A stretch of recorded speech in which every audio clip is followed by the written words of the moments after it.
Question from a non-Muslim sister. A pleasure. Good evening to everyone here. I'm V. Lakshmi Iyer. So, I'm a Hindu and truly believe in Islam. I believe in Islam because I have got some proof from it. So, when you said God is one, religion is one, let me take an example of three people, a Hindu, a Muslim and a Christian. Let me take them together, and if suppose their bodies are cut down, what oozes from their body?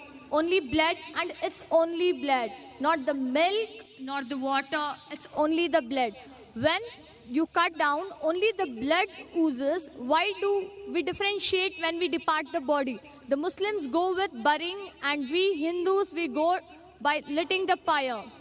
The sister says that she appreciates Islam, she believes in Islam, and I congratulate you and I welcome you to the faith of Islam, submitting our will to Almighty God. The question asked by the sister is that a Hindu, Christian and a Muslim all have got the same body, same blood, same constituent. But when we die, why in Hinduism do we burn the body? Why in Islam do we bury? Let's analyze the pros and cons and you decide which is better. In Hinduism, also they say you can bury the children, etc.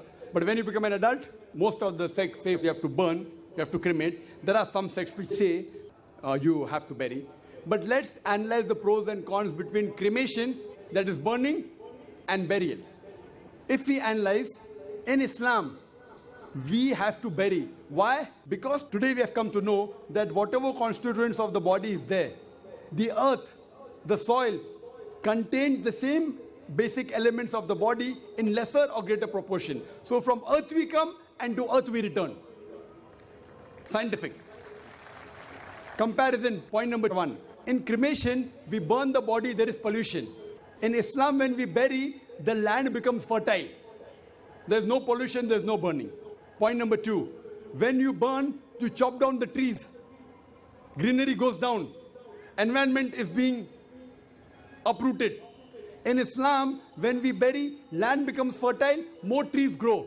It becomes a manure. No chopping down of the trees. Better for the environment. You know, the government says, don't chop trees. If you don't chop trees, how will you burn the human body?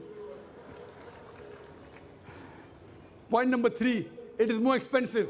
According to Indian statistics, every year, crores and crores and crores, hundreds and thousands of crores, every day crores of rupees are spent. Every year, hundreds of crores are being spent only on the trees and burning the body. In Islam, when we bury, it is cheap, free. Point number five, when we burn, the wood becomes charcoal, ashes. In Islam, once we bury in the land, the same land can be used after a few years. It is forever. You can recycle it. The same land, after a few years, when the bones get disintegrated, you can recycle. So logically and scientifically, if we analyze, it is more scientific, more humane, more better for burial as compared for cremation. Hope that answers the question, sister.